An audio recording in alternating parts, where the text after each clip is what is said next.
CMR shopping mall మన height Nagar లో భాగ్యలతా కమాన్ పక్కన ఫిబ్రవరి 29న ప్రముఖ సినీ తారలచే గొప్ప ప్రారంభం. అధ్యక్ష మినిస్టర్ గారు ఒక్క నిమిషం సార్ కూడా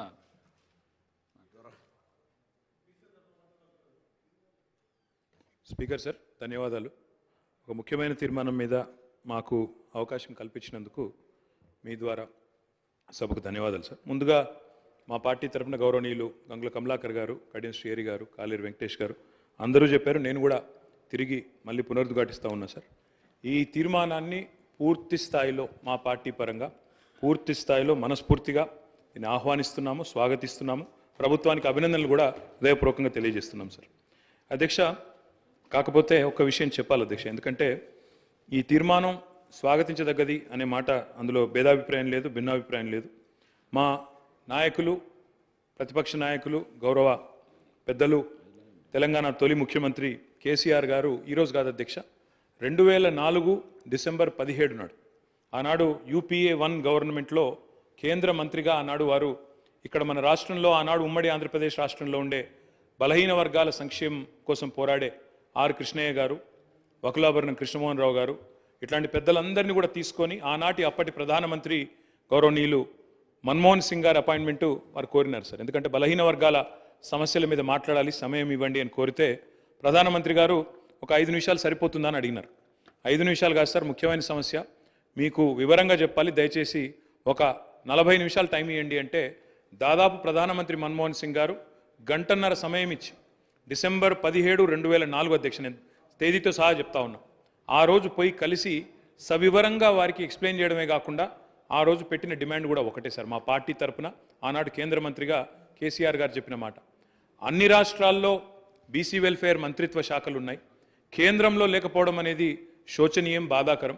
కాబట్టి ఓబీసీ వెల్ఫేర్ మినిస్ట్రీ ఖచ్చితంగా పెట్టండి ఆనాడు ఒక సహచర మంత్రిగా ఆ రోజు కేసీఆర్ గారు ప్రధానమంత్రి గారిని ఇక్కడ నుంచి మొత్తం సోదరులందరినీ కూడా తీసుకొని పోయి ఆ రోజు డిమాండ్ చేసిన విషయాన్ని కూడా నేను గుర్తు చేస్తా ఉన్నా అధ్యక్ష. ఆ రోజు డిమాండ్ చేయడమే కాదు, ముఖ్యమంత్రిగా ఆనాడు తెలంగాణలో 2014 తర్వాత ఒకసారి కాదు అధ్యక్ష, 2 సార్లు తీర్మానాలు కూడా చేసి పంపించినాము.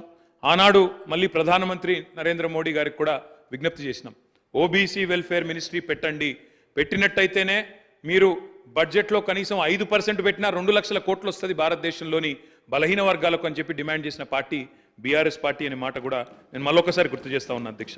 అధ్యక్ష, ఈ తీర్మానాన్ని స్వాగతిస్తూనే కేవలం 2 విషయాలు మాత్రం గౌరవ మంత్రి గారి దృష్టికి, ప్రభుత్వ దృష్టికి నేను తీసుకొని పోవాలనుకుంటున్నాను సార్. అధ్యక్ష, ఏ కార్యక్రమం చేపట్టినా ఇప్పుడే గౌరవనీయులు గంగుల కమలాకర్ గారు ఒక మంచి మాట చెప్పారు. బీహార్లో ఈ ప్రయత్నం చేసినారు, అక్కడ జనరల్ అడ్మినిస్ట్రేషన్ డిపార్ట్మెంట్ ద్వారా GAD ద్వారా అక్కడ ఈ కార్యక్రమాన్ని వారు ప్రయత్నం కూడా చేసినారు. ఆనాడు JDU కాంగ్రెస్ పొత్తులో ఉండే అనుకుంటా, అక్కడ ప్రయత్నం RJD పొత్తులో ప్రయత్నం చేసినారు. కానీ దురదృష్టవశాత్తు న్యాయపరమైన చిక్కులు రావడం వల్ల మొత్తం ప్రక్రియ ఆగిపోయింది. 500 కోట్లు బడ్జెట్లో పెట్టినప్పటికీ మొత్తం కార్యక్రమానికే విఘాతం కలిగి ఈరోజు ఎటు కాకుండా త్రిశంకు స్వర్గంలో వేలాడుతూ ఉన్నది. కాబట్టి నా విజ్ఞప్తి, మా అందరి విజ్ఞప్తి, మా పార్టీ తరఫున కూడా ప్రభుత్వానికి నేను చేసే విజ్ఞప్తి అధ్యక్ష, ఈ కార్యక్రమం ఫలవంతం కావాలి అంటే మీరు తదుపరి మీరు చెప్పిన బీసీ డిక్లరేషన్లోని ఆ అంశాలన్నీ కూడా అమలు కావాలని మనస్ఫూర్తిగా ఆశిస్తూ, ఆకాంక్షిస్తూ ఇది ఫలవంతం కావాలి అంటే ఒక పని చేయాలి అధ్యక్ష. దయచేసి శాసనసభను పొడిగించండి, ఇంకా 2 రోజులు పొడిగించండి, బిల్లు ప్రవేశపెట్టండి. చట్టబద్ధత ఉంటేనే ఈ కార్యక్రమం ఫలవంతం అవుతుంది తప్ప లేకపోతే విఫలం అవుతుంది సార్. ఇంకొక మాట కూడా సార్, ఇప్పుడు జస్టిస్ రాజేందర్ కుమార్ సచార్ గురించి కూడా గౌరవ ముఖ్యమంత్రి గారు చెప్పినారు అధ్యక్ష. జస్టిస్ రాజేందర్ కుమార్ సచార్ కమిటీ ఏర్పాటులో కూడా మా పాత్ర ఉంది, మా నాయకుడు కేసీఆర్ గారి పాత్ర ఉంది. ఆ రోజు UPAలో కేంద్ర కేబినెట్లో వారు ఉన్నప్పుడే ప్రతిపాదన కూడా తీసుకొచ్చాం. ఇప్పుడు ఎందుకు చెప్తా ఉన్నా ఈ మాట అంటే జ్యుడిషియల్ శాంక్టిటీ కానీ అధ్యక్ష, ఒక్క నిమిషం మీరు చెప్పాలి, చెప్పింది దానికి మొత్తం అధ్యక్ష చెప్పండి సార్, చాలా చెప్పండి అధ్యక్ష. అధ్యక్ష, ఇలాంటి తీర్మానానికి ఒకవేళ నిజంగా ఆశించిన ప్రయోజనం నెరవేరాలంటే, ఎందుకంటే నేను నిజంగా పాయల్ శంకర్ గారు మాట్లాడింది విన్నాను, కాలేరు వెంకటేష్ గారు మాట్లాడింది విన్నాను, శ్రీహరి గారు మాట్లాడింది విన్నాను, శంకరన్న మాట్లాడింది విన్నాను. అందరి గొంతుల్లో ఒక ఆవేదన ఉంది అధ్యక్ష. మా మంత్రి గారికి కూడా చాలా ఆవేదనలో, డెఫినెట్గా వారికి కూడా ఆవేదన ఉంది. ఈ సెక్షన్కి లాభం జరగాలి, ముఖ్యంగా బలహీన వర్గాలకు లాభం జరగాలి, బీసీలకు లాభం జరగాలనే ఆకాంక్ష స్పష్టంగా పార్టీలకు అతీతంగా అందరిలో ఉంది. ఉన్నప్పుడు అది ఫలవంతం కావాలంటే జ్యుడిషియల్ శాంక్టిటీ ఉండాలి, లేదా ఎందుకంటే వారే అన్నారు జస్టిస్ రాజేందర్ కుమార్ సచార్, మీరు హైకోర్టు చీఫ్ జస్టిస్ని అడిగితే మీకు ఒక సిట్టింగ్ న్యాయవాదిని ఇస్తారు, జ్యుడిషియల్ కమిషన్ వేయండి. లేదా బ్రహ్మాండంగా స్టాచ్యూటరీ శాంక్షన్ కావాలి అంటే రేపు ఎల్లుండి శాసనసభను పొడిగించండి, తమరి నిర్ణయం, వెంటనే బిల్లు తీసుకొని రండి. మేము సంపూర్ణంగా మా పార్టీ నుంచి మద్దతు తెలియజేస్తామని చెప్పి కూడా తెలియజేస్తూ మీకు ధన్యవాదాలు అధ్యక్ష అవకాశం ఇచ్చింది. మినిస్టర్ గారు. సార్, గౌరవ సభ్యులు గంగుల కమలాకర్ గారు, బీర్ల ఎలయ్య గారు, పాయల్ శంకర్ గారు, శంకరయ్య గారు, అక్బరుద్దీన్ గారు, వాకిలి శ్రీయార్ గారు, కూనంనేని సాంబశివరావు గారు, ఆది శ్రీనివాస్ గారు, కాలేరు వెంకటేశ్వర గారు, అదేవిధంగా కేటీ రామారావు గారు మాట్లాడిన దానికి సంబంధించి ప్రప్రథమంగా ముందు ఈరోజు